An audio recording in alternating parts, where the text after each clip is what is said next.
ప్రజా సమస్యల పరిష్కారానికి కృషి చేస్తామన్నారు పెద్దపల్లి ఎంపీ గడ్డం వంశీకృష్ణ.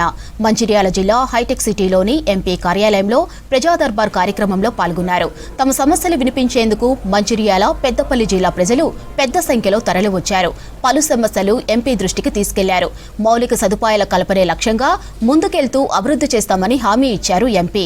తర్వాత మంచిర్యాల రైల్వే స్టేషన్ రెనోవేషన్ పనులను పరిశీలించారు. పనుల ఆలస్యంపై నిర్లక్ష్యంగా వ్యవహరించడం పట్ల అధికారులపై అసహనం వ్యక్తం చేశారు. త్వరగా పనులు పూర్తి చేయాలని రైల్వే శాఖ అధికారులకు ఆదేశాలిచ్చారు ఎంపీ గడ్డం వంశీకృష్ణ.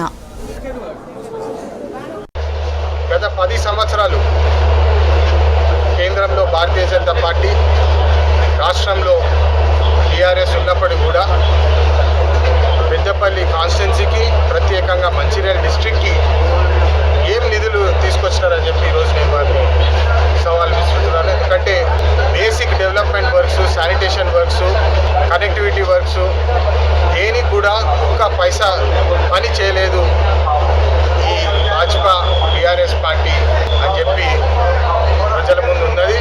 అందుకని పెద్ద ఎత్తున ఈసారి ప్రజాపాలన ఎన్నుకున్నారు. మీరు చూస్తున్నారు, గత 2 సంవత్సరాల్లో ఏ ఇష్యూ అయినా, ఏ ప్రజా సమస్య అయినా తక్షణమే పార్లమెంట్లో గలం విప్పి మన హక్కుల కోసము, మన నిధుల కోసము పోరాటం చేస్తున్నాము. బీజేపీ పార్టీకి తెలంగాణ అంటే చిత్తశుద్ధి లేదని చెప్పి స్పష్టంగా తెలుస్తున్నది. ఎందుకంటే మీరు చూస్తున్నారు, ఈసారి బీజేపీ ఎంపీలు తెలంగాణ విభజన పాకిస్తాన్తో పోలుస్తున్నారు. వారికి తెలంగాణ మీద ఇంత కూడా ప్రేమ లేదని చెప్పి స్పష్టంగా తెలుస్తున్నది. ప్రత్యేకంగా 10 సంవత్సరాలు కేంద్రానికి వెళ్ళి ఏం కేటాయించినారు తెలంగాణ కోసం ప్రత్యేకంగా అని చెప్పి ఈరోజు నేను వారిని సవాల్ విసురుతున్నాను. ఈ సవతి ప్రేమ మాకు వద్దు అని చెప్పి పార్లమెంట్లో కూడా చెప్పడం జరిగింది. ప్రత్యేకంగా ఈరోజు మంచిర్యాల రైల్వే స్టేషన్ రావడం జరిగింది.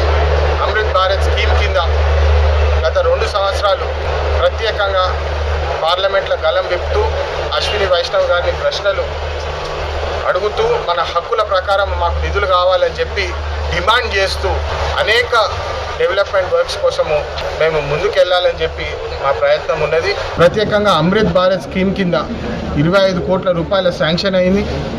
అయినప్పటికీ కూడా పని ఎందుకు వేగంగా జరగట్లేదని చెప్పి ఈరోజు ఇన్స్పెక్ట్ చేయడానికి వచ్చినాము. ఈ ఎఫ్ఓబి కూడా 12 మీటర్ ఎఫ్ఓబి